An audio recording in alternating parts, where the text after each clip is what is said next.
Bienvenue dans Tout sur ta mère, le podcast où je pars à la rencontre des mères de mes amies pour raconter leurs histoires. Je m'appelle Valérie et avec mon amie Clarisse, nous explorons la maternité à travers des récits intimes et sincères. Chaque épisode vous fait découvrir la vie d'une mère, son parcours et sa relation avec sa fille. Mi hija. C'est la meilleure chose que j'ai faite. Es el regalo más grande que me ha dado la vida. Il y a plein de choses qui surgissent en moi grâce à elle. Je me suis toujours dit qu'elle était la priorité. Très vite, ils nous dépassent, en fin de compte, les enfants nous dépassent.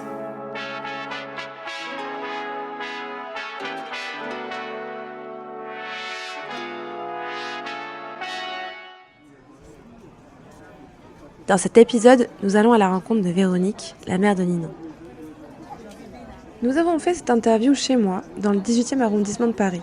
Véronique est arrivée tout droit de sa région centre pour passer un moment avec sa fille. Et elle a réussi à retrouver son chemin dans les rues bourdonnantes du quartier de Château-Rouge. Et pour ça, bravo.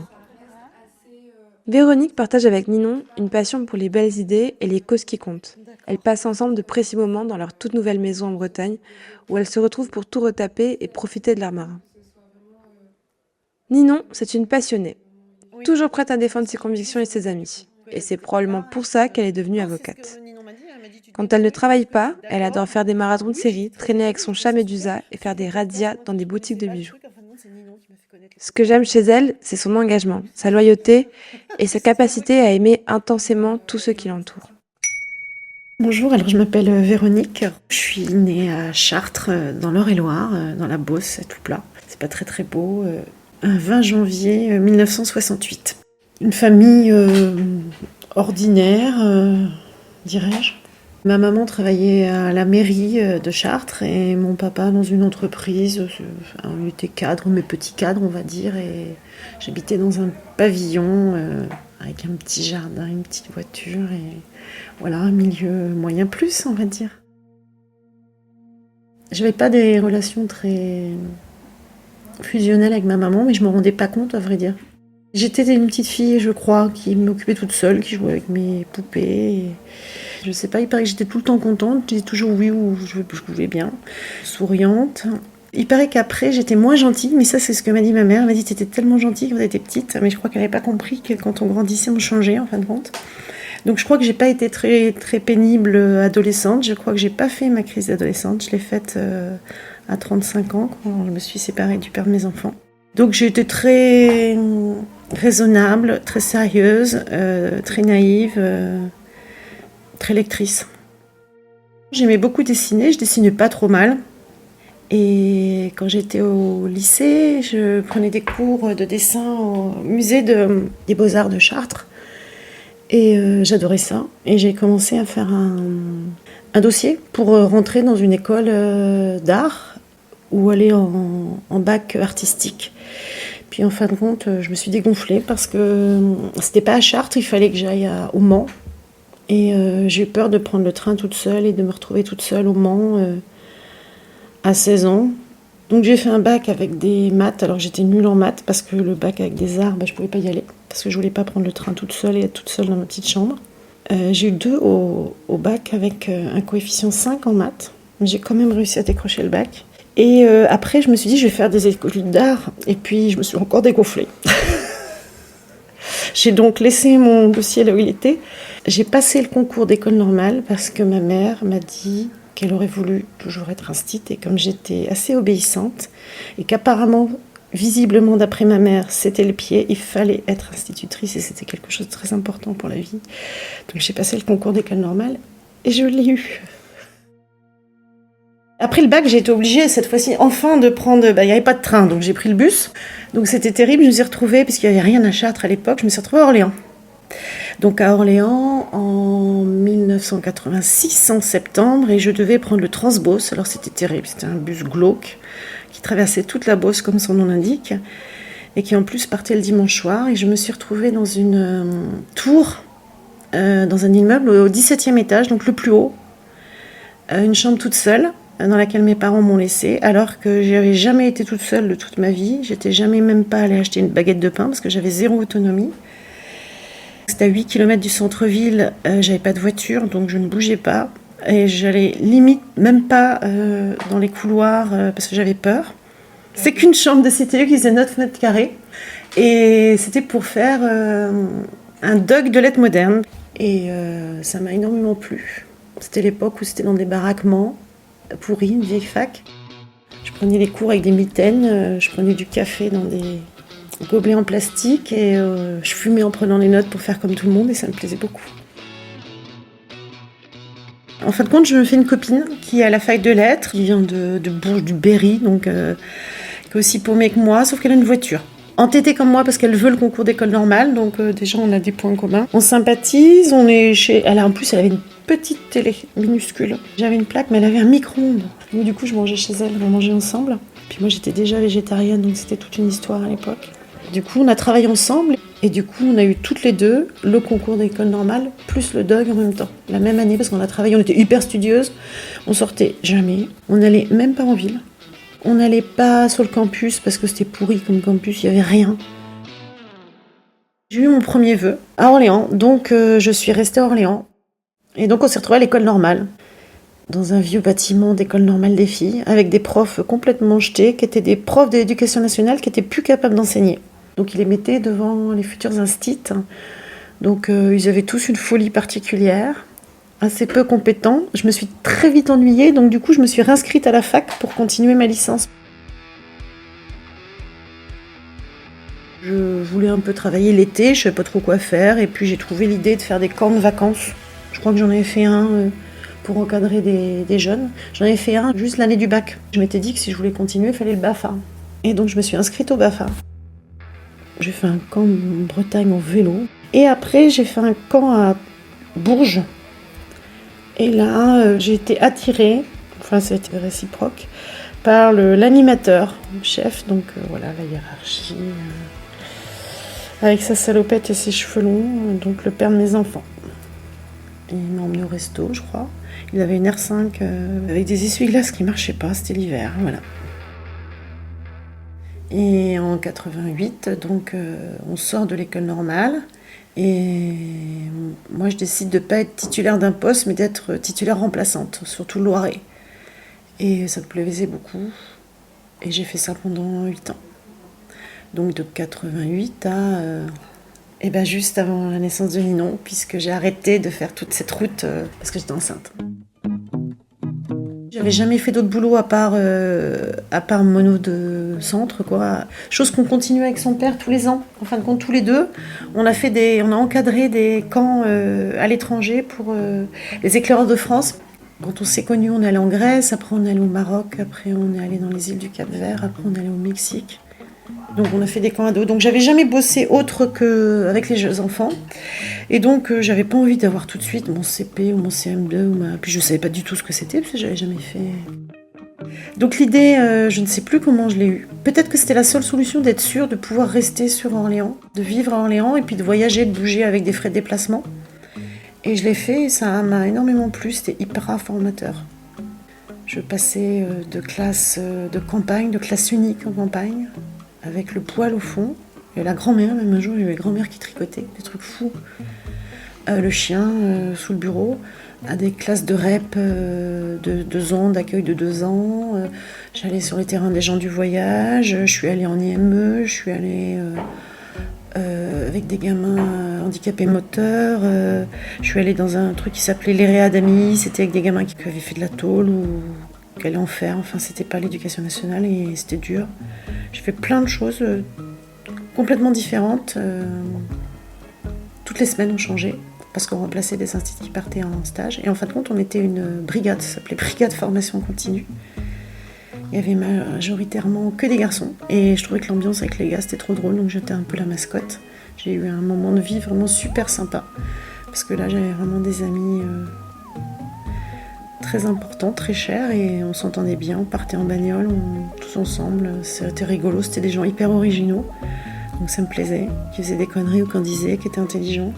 C'est une période que j'ai adorée.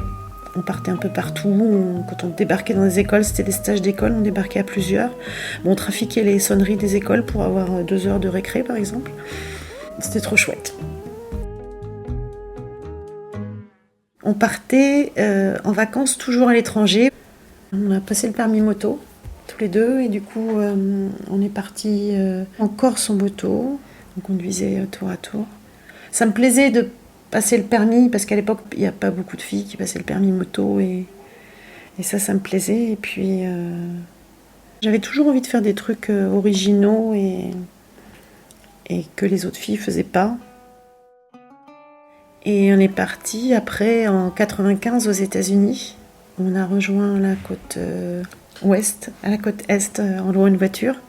C'était pas des vacances au Club Med. Nos façons d'être en vacances, on dormait sur des parkings, dans des voitures. Il fallait toujours faire le plus original possible, pas comme tout le monde. Donc c'était très original. On était dans des quartiers où il y avait pas de touristes, dans des quartiers noirs où il n'y avait pas de blancs, des trucs. Alors qu'on parlait pas un mot d'anglais ni l'un ni l'autre, donc on était un peu con-con, mais on le faisait quand même. Du coup, c'était pas confortable.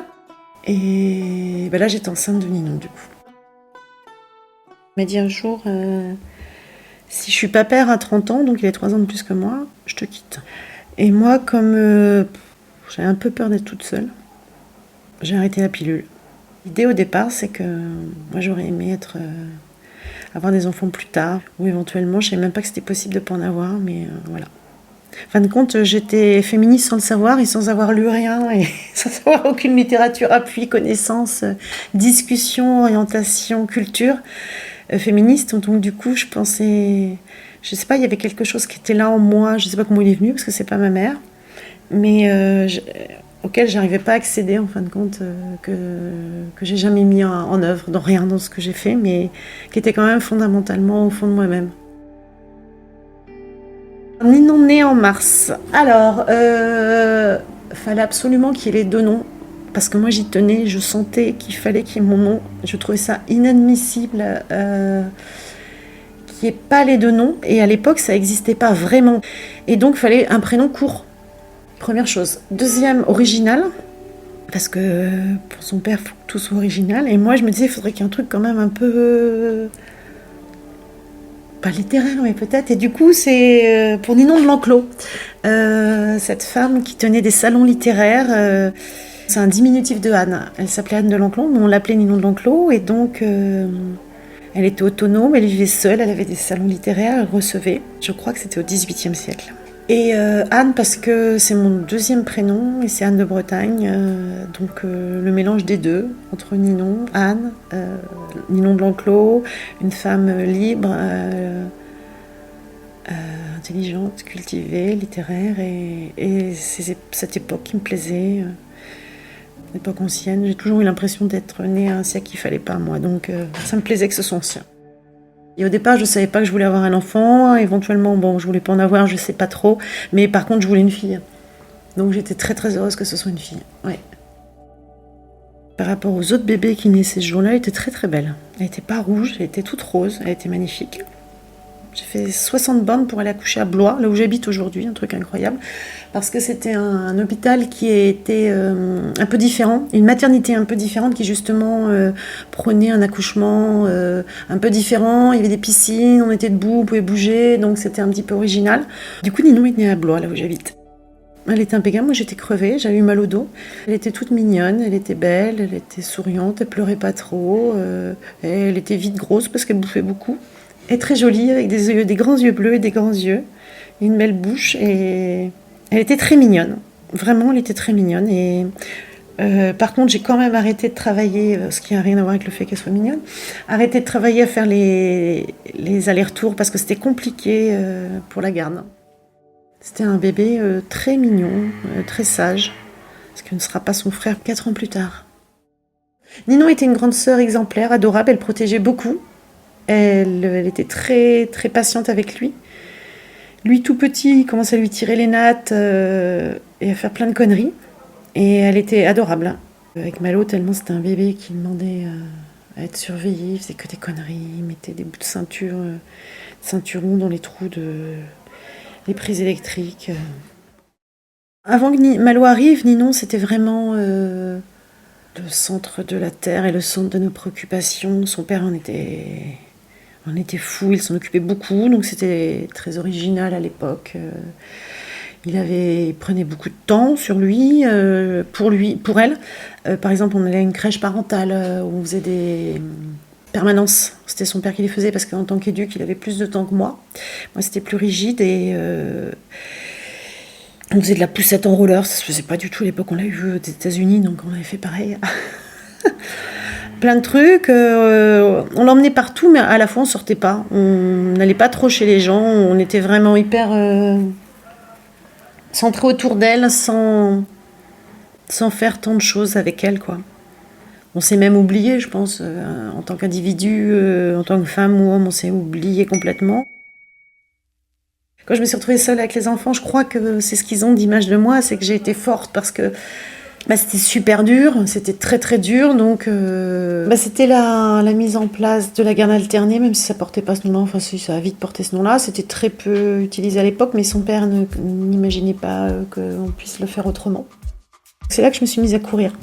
Donc les premiers soirs, j'avais une nouvelle amie dans mon collège qui courait un peu, et moi j'ai acheté mes baskets, et dès qu'ils étaient dans la voiture et dès que je laissais les enfants chez leur père, je partais courir tout de suite, même si c'était le soir, la nuit. Tout ça, fallait que je cours. Parce que c'était trop terrible de les laisser. Je me suis vraiment battue face à des moulins. Et là, j'avais la niaque et j'avais 35 ans. Et là, j'ai fait ce qu'on appelle mon adolescence. C'est-à-dire, j'ai fait plein de conneries. Je suis tombée amoureuse, j'ai picolé, j'ai dansé, je suis sortie. Ce que j'aurais dû faire à 25 ans, enfin beaucoup plus tôt. J'avais 2 vies en fin de compte. Et les semaines où j'avais les enfants, j'avais énormément de force. Je la gardais ma semaine pour eux, pour Ninon, Malo. Et je crois que du coup, ils ont l'image de cette maman. Je me battais, je m'engueulais avec la cantine parce qu'ils voulaient leur faire manger de la viande, avec tout le monde. Je surmontais plein d'obstacles, des herses, des montagnes, des pics, des châteaux, tout. À pied, en vélo, en mobilette.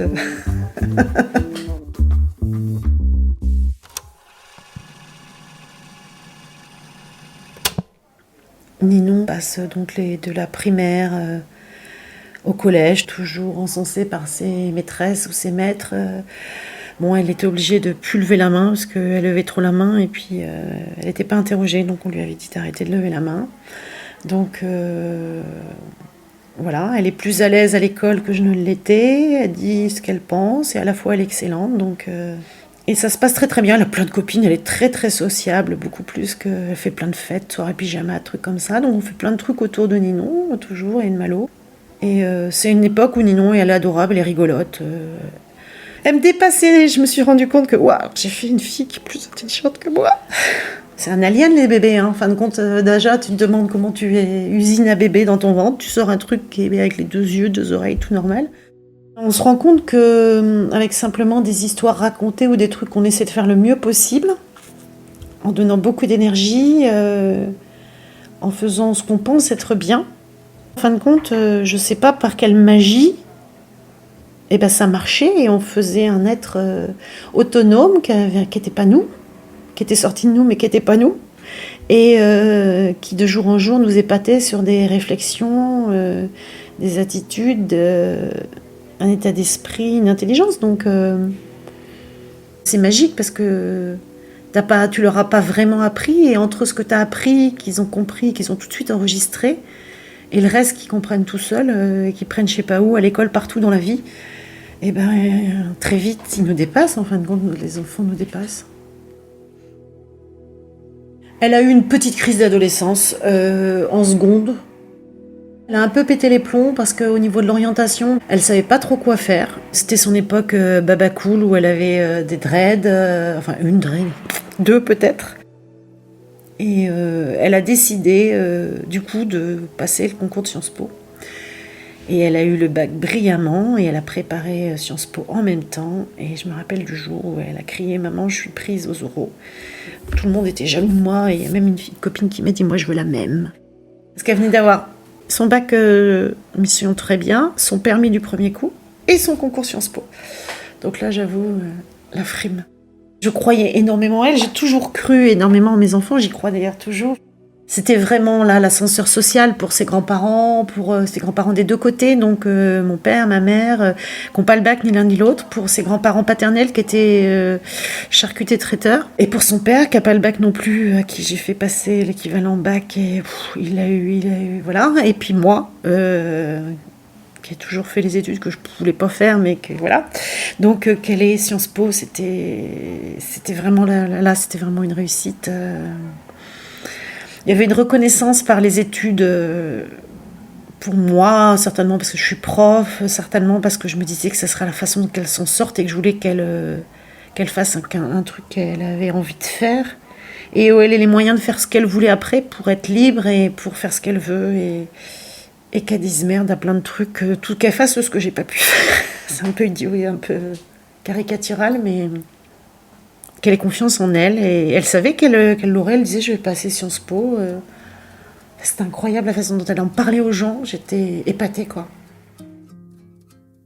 On est parties toutes les deux, ça c'était absolument géant, j'en ai un souvenir, et elle aussi, à Poitiers, toutes les deux un week-end, 3 jours, on est allé à l'hôtel, c'est la première fois de sa vie qu'elle allait à l'hôtel, parce que sinon avec ses parents elle allait pas à l'hôtel. Et on a cherché des apparts, on a trouvé, et moi j'ai trouvé la ville géniale, je trouvais ça génial d'aller là. Par contre, c'était très dur pour elle. Quand elle partait le soir, ça a été difficile parce que, à vrai dire, on n'avait pas tellement visualisé, pris conscience de ce que ça allait être. Et c'était la première qui partait. Et c'était dur, même si elle était contente de partir, ça a été quand même dur, un certain déchirement sur la séparation. Et du coup, tous nos liens se sont resserrés à ce moment-là et par le biais de ce téléphone et des fois où on se retrouvait, où on allait là-bas, où elle revenait, et de tout ce qu'elle me racontait et que je vivais avec elle, quoi, en fin de compte, pas par procuration, mais par relation, je sais pas comment. Voilà. J'ai écouté tout ce qu'elle me transmettait comme culture, savoir, connaissance, littérature féministe, et que je me suis dit mais qu'en fin de compte ça m'intéressait super et que je m'étais pas penchée moi-même dedans, parce que je n'étais pas tombée dedans quand j'étais petite, mais que je l'avais au fond de moi-même. À mon époque, en fin de compte, on ne s'est pas rendu compte qu'on avait la liberté de faire plein de trucs et qu'il y avait encore plein de choses qui n'étaient pas actées, comme pour la planète. Mais je ne sais pas pour autant que je les partageais ou que j'essayais de me renseigner dessus. Donc, on n'avait pas la force et le courage d'acter des choses et de faire ce que vous faites aujourd'hui dans un monde qui est 10 fois pire et qui est maintenant abîmé. Et quelque part un peu de ma faute, mais pas vraiment, c'était ceux d'avant, mais c'est facile de dire ça aussi, quoi. Donc voilà, j'étais prête à faire plein de trucs, mais je crois que je suis née trop tôt, ou trop tard.